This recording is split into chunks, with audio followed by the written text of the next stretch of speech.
Today is Thursday, February 4th, and welcome to the 8:30 show. I'm KJ, and every Thursday night you'll find me here at 8:30 p.m. on YouTube at Metro Conservative Media. Please hit the subscribe button and give me a thumbs up. I'm also live on Facebook at Metro Conservative Media. Please like our page, share the video. We definitely appreciate the support. This is a show where I chat with various individuals about their conservative journey. Tonight, I am talking to Brandon Cooper. He is the former first vice chair of the Maryland Republican Party and currently serves on the board of the Maryland Black Republican Council. He is also on the leadership team for the HBCU Advocates, which is a nonpartisan organization behind the HBCU lawsuit against Maryland. So we will get into more of that a little later in our interview. But how's it going, Brandon? It's going great, KJ. Glad to be back. Thank you. Yes, I'm so excited to have you here tonight, and especially on such an important issue. So thank you for taking the time to chat with me. All right. So you are no stranger to the 8:30 show. So, we normally start out by playing a fun game of this or that questions. So it's basically, I'll start out with random question and answers, and just so the audience can get to know you in a fun and cool way. I'm ready. All right. Okay. So, like I said, I'll start by providing you with two options, and you'll choose the option that you most agree with. All right, so we'll start with this, Chiefs or Buccaneers? Chiefs, easy. Okay. Which do you prefer, comfortable silences or incredible conversations? Comfortable silences sometimes, yeah. Okay. In my own world. Yeah. Okay. All right, if you had to choose, would you rather be called vain or insecure? Insecure. I'm gonna be honest. Okay. No vulnerability. Okay. What's worse, laundry or dishes? Oh, dishes, hands down. I love laundry. Yeah. Me too. All right. And which do you prefer, surprises or something to look forward to? Surprises. Oh, okay. Yeah. Okay. All right. And then what would you prefer, live in the city or live on the countryside? I'm an Ohio boy, so country all day. Okay. All right. Here's a good one for you. If you have to choose, next presidential VP, Candace Owens or Tucker Carlson? Next question. Come on, you have to choose. Which one is That's a very tough question, but I'll just have to say Tucker. I knew you were going to say that. Okay. Just not my cup of tea. All right. And which season do you like, winter or summer? Winter. I like winter clothing, layers. Okay. And snow. All right. Okay. Right, Ohio, right? There you go, exactly. Yeah. All right. And then lastly, say you're at an event. Are you talking to people you know or making new connections? Making new connections. I'm definitely outgoing. Right. Leo. Okay. All right, Leo. Yeah, outgoing. Okay. All right. Well, that does it for that segment. So thank you for that. So now let's talk about the HBCU lawsuit. So first, can you give a little background and describe exactly what's going on with it? Yes. How long have you got? I'll try to be quick. But I guess the start of the lawsuit itself that we're talking about is in 2006. But the issues go back decades. I mean, we're talking about centuries of going back to what the judge said, and we'll get to that in a second, of digital segregation. And so long story short, I think it has elements of the separate but equal that came from the Plessy v. Ferguson case, where there are two systems of schooling in the United States, in Maryland in particular. This idea that you can have Black-only schools and white-only schools, but somehow fund them equally, which we knew was not achievable or reality.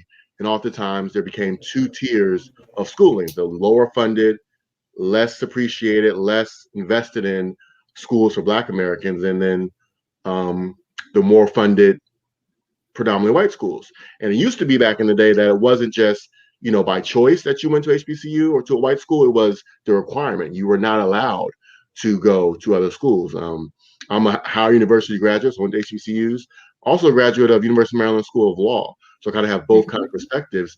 And I always remember the fact that, Thurgood Marshall applied to go to the University of Maryland Law School, was denied because of his race. He ended up going to Howard University Law School, graduating, and then filing a lawsuit and representing the plaintiffs in a lawsuit that desegregated Maryland's law school for color people. So I just find that to be interesting. It goes back to the history of Maryland.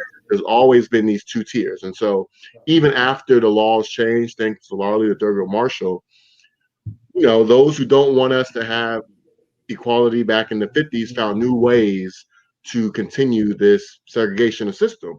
And so that's where the roots of this lawsuit came from.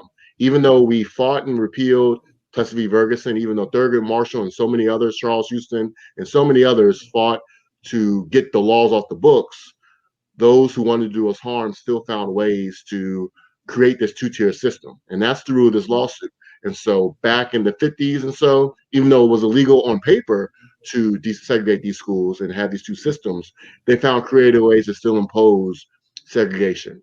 And three in particular was by duplicating programs. And so take, for example, Morgan State, Coppin, University of Maryland Eastern Shore, and Bowie State. Those are the four historically Black colleges in the state.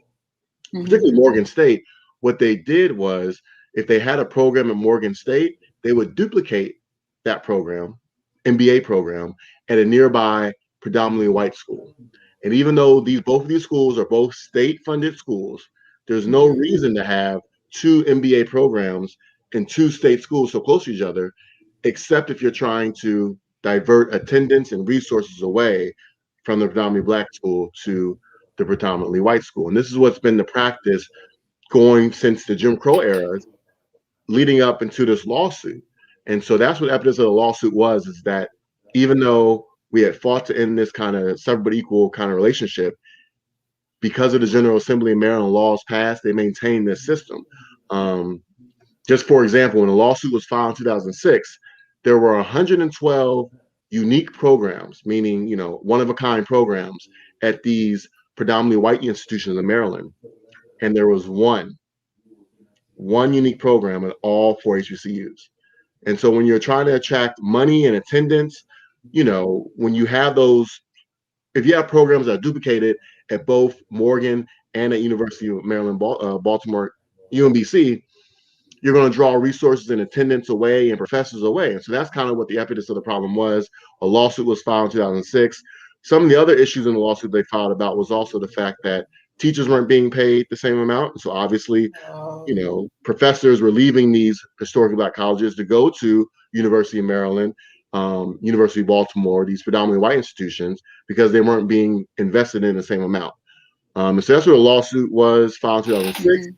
2013, the federal judge, Judge Blake, issued an order finding that, yes, Maryland continues the segregation that started back in the 50s and going back on. They continue, in particular, to have duplication of programs, and she ordered that there be mediation to resolve it.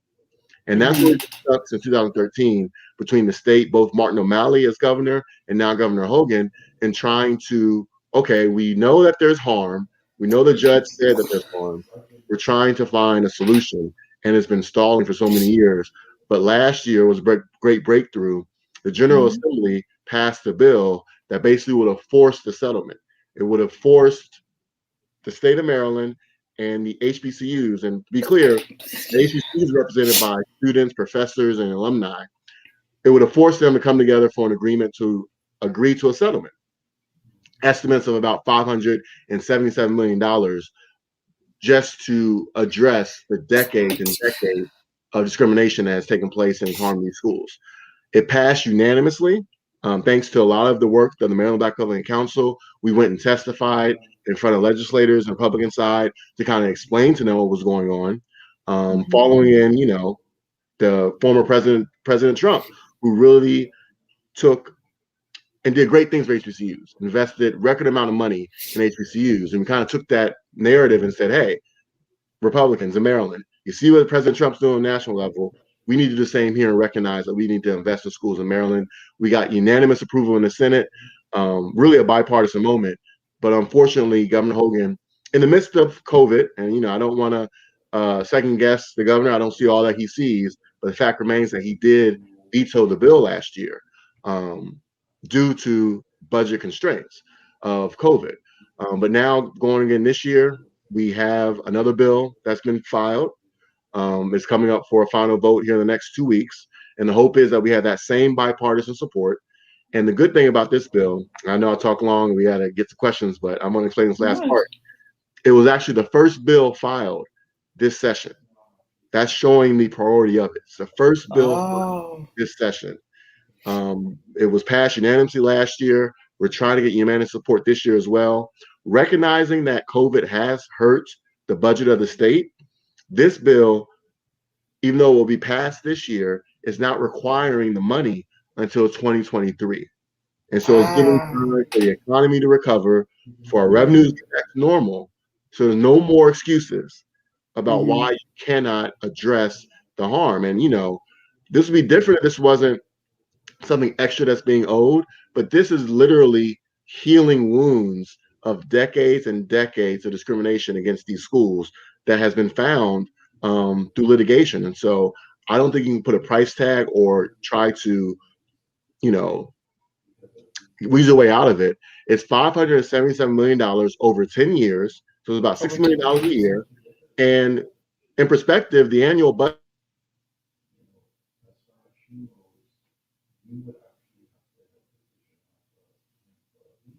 Oh, Brandon? Budget in Maryland, just on top. You there? Oh, I have you. Yeah, okay. It froze for a second. Okay. But yeah, it's just some perspective. It's only $60 million a year, which in the grand budget scheme of Maryland, $4 billion a year, it's 1 or 2 percentage points, if that, I think, even less. It's not a major strain, especially given the fact that there's documented examples of discrimination going back to the Jim Crow days, back in the 40s and 50s, when Democrats were trying to enforce this system of separate but equal. And so I'm excited. I think we're going to do it. And even if for some reason the Governor Hogan does veto it this year, the General Assembly can override that veto. And so I really do think this is that we can pass this long overdue bill. 13 years, the lawsuit's been going on 14 years, and we're finally seeing light at the end of the tunnel. So the lawsuit has already been adjudicated? That's already been handed down, that this is something that needs to be done? Yep. So it was filed. The latest opinion was in 2013 by Judge Blake. So that was district court. It then went to district court. District court ruled in favor of HBCUs, but then Brian Frost, the Attorney General on behalf of the state of Maryland, filed an appeal. So then it went to the Court of Appeals, the Fourth Circuit. That judge reviewed it, the panel, I believe, and they have not issued a ruling. They said there needs to be a settlement.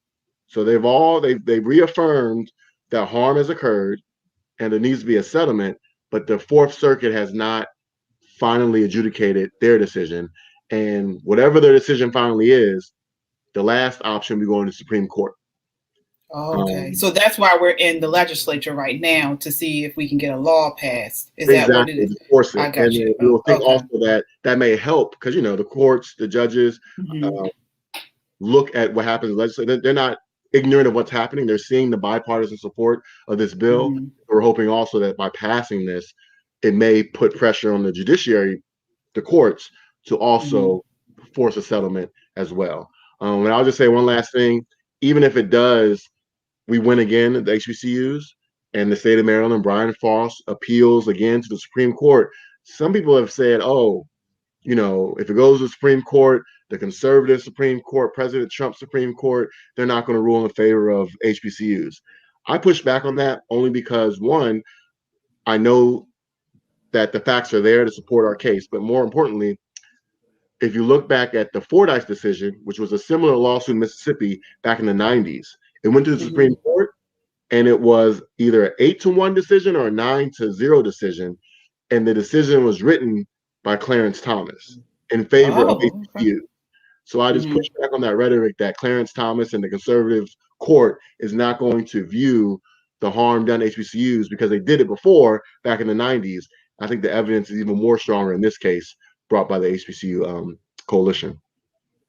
So let me ask you something, especially since you mentioned that. I mean, because when you think of it, I mean, I know when I was in high school and I went to Anne Arundel County High School, and we would be in political science class, and we were talking about HBCUs. So I remember it like it was clear as day, and I'm sitting there and I'm pushing for an HBCU school and talking about how great it is. And I would have some of my conservative classmates push back on that. And so they would say, well, I don't believe we should have an HBCU. Why do we need an HBCU?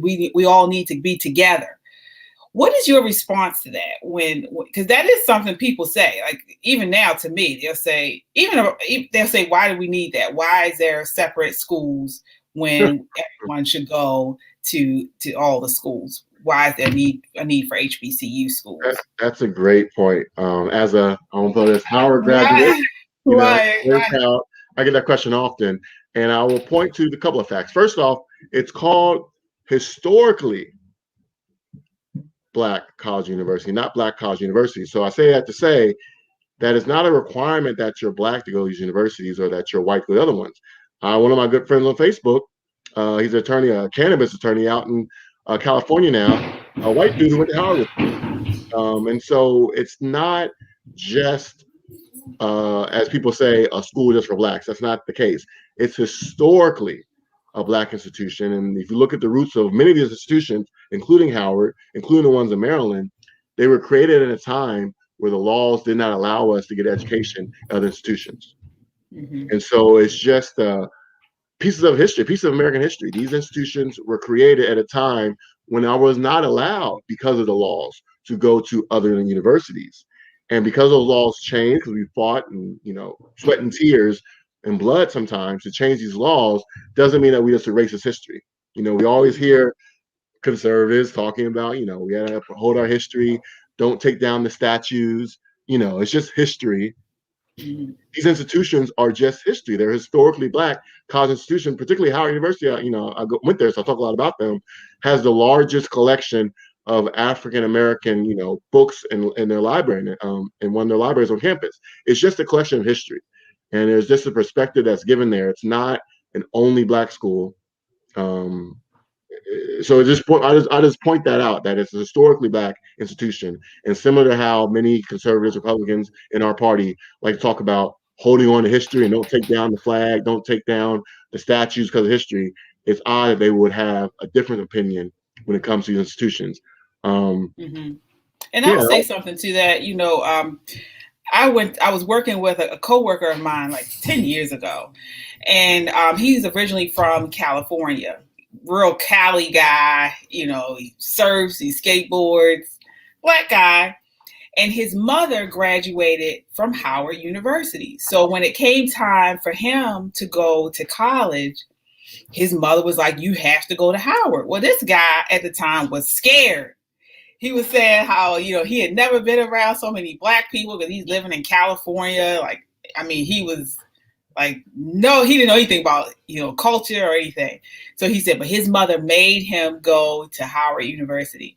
And so, I met him, of course, years after he graduated. But he was telling a group of us at work one day. He was like, that 4 years was the best 4 years mm-hmm, of his life. mm-hmm, I mean, he had so many stereotypes, and again, this is an African American mm-hmm. man, you know, and but he said it was such an awakening when he went to Howard and spent the last 4 years there on campus, and just the learning and being around the professors and the atmosphere and the environment. And so I think people don't realize that until they actually go to an HBCU.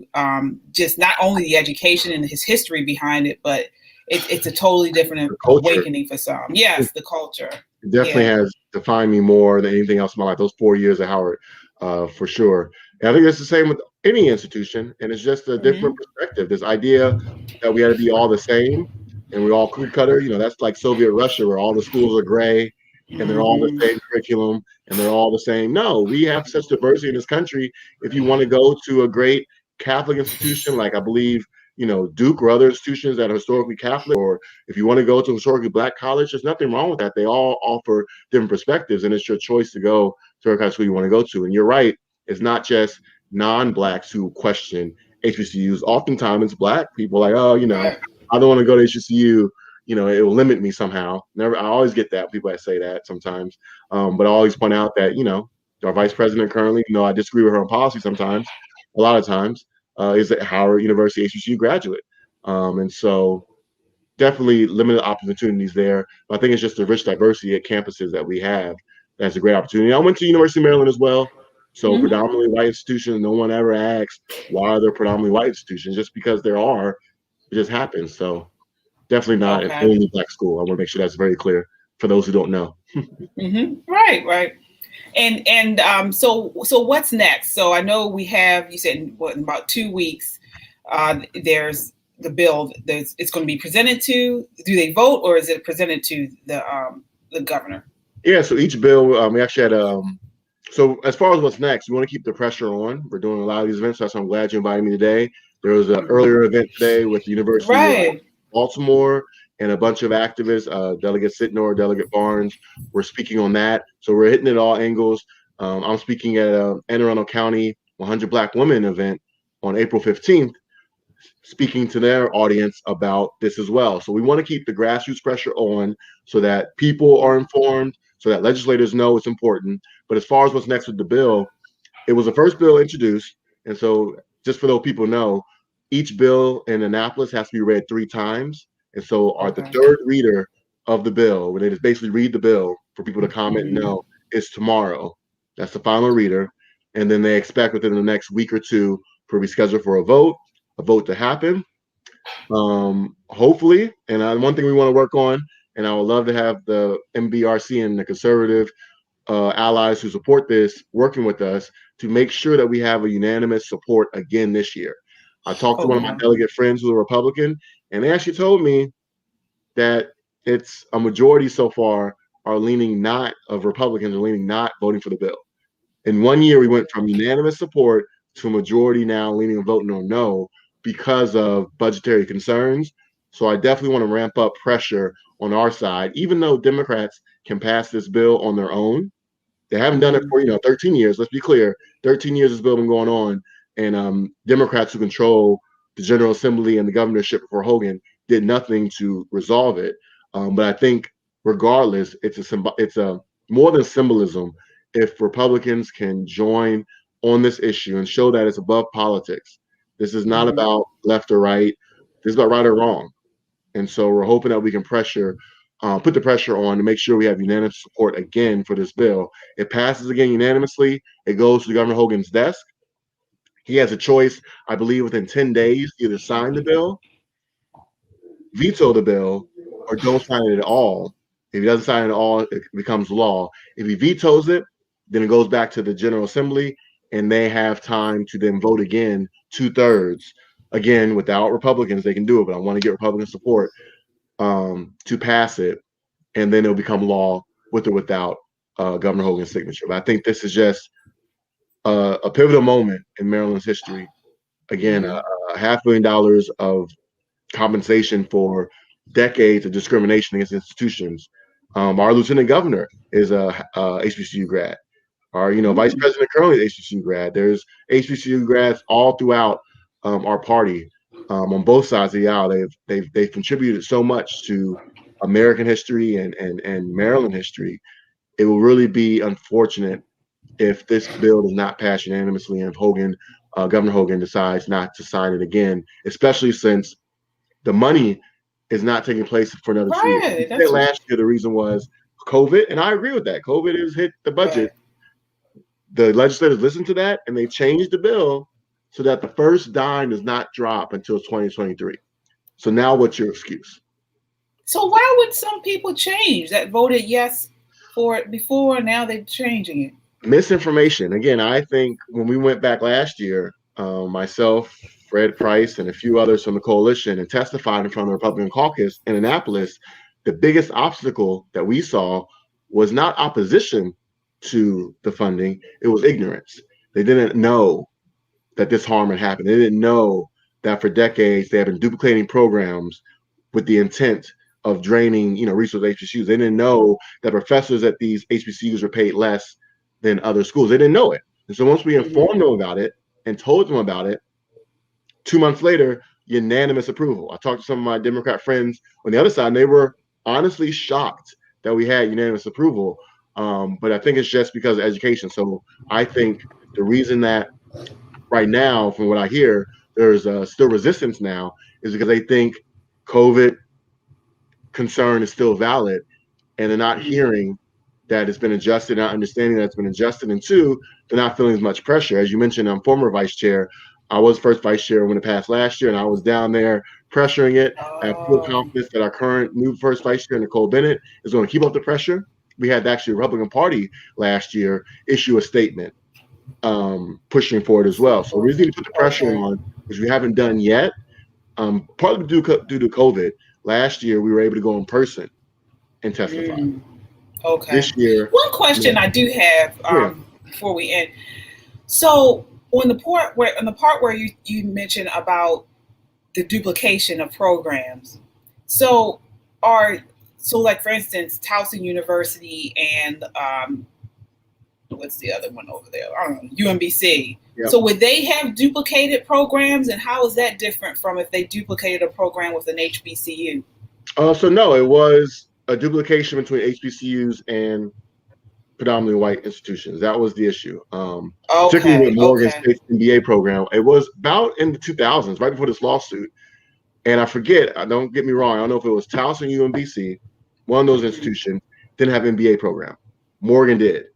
And they went to go put another program at those institutions. Instead of investing in Morgan's and making Morgan's the premier one, they duplicated it.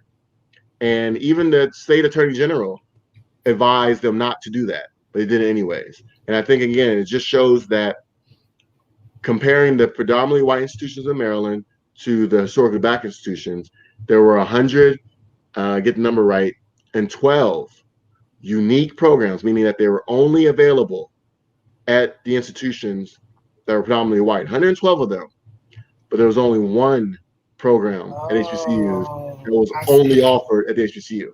So that was the issue, and we're trying to bring parity to that so that we can get resources and funding and students. If you have a choice of going to a lower funded school with one program or going to a better funded school with another program, you'll probably go to that other school, and you need to end that kind of structural issues with the funding mechanism. Okay. All right.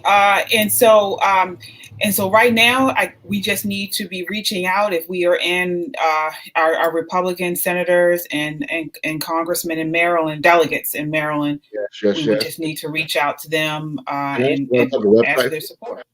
If I can plug a website, so the grassroots effort of this nonpartisan is the website is SaveMDHBCUs with an S.org. So again, SaveMDHBCUs.org. You can go there, learn about all the information that I said about the lawsuit, about the history, and how to get involved and get updates about this lawsuit. But I think this is the month and the year that we're going to finally see a resolution of this case. Hopefully. All right. All right.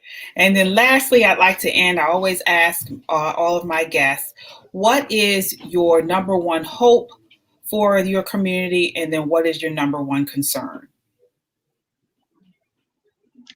Number one hope for my community right now, I'm an education advocate, as you can tell. Taking away from the college area into the K through 12, this past year with COVID has been just so, we've seen it. Virtual learning has been necessary at times, of course, but it's also made it harder for particularly people in our community to learn. It's just been difficult for various reasons. It's hard to learn remotely. Everybody can't do that. And so my biggest hope is that this virus gets under control and we can go back to educating, because they're missed a whole year. Just imagine, education has been transformative in my life and it's transformed everyone's lives. And we just need to get back to education. That's my hope for our community. You said the second one was concern or what? Yeah, what's your number one concern? I guess that's my concern. Hope kind of makes me nervous. Yeah, be a concern, right? The hope All is that we're the going to get over this slide, virus and get back to right? normal, especially homecoming at Howard, which should be very great this year in October for various reasons. Oh yeah, okay. I know. I didn't graduate from an HBCU, but all of my friends did. So like every year, I was at Morgan's Yes, homecoming, yes. Howard's homecoming. Oh my They're all goodness, going to we be had great this such year. good memories. Yes, yes. Yeah. So, but that could be another whole show. So, There you go. oh, all right. Well, that does it for us. That wraps up this episode of the 8:30 show. Like, share, and leave a comment on our Facebook or YouTube page. Again, that's at Metro Conservative Media. We love to get your feedback. I hope to connect with you again next Thursday at the same time. Wishing you warm days and starry nights. Good night.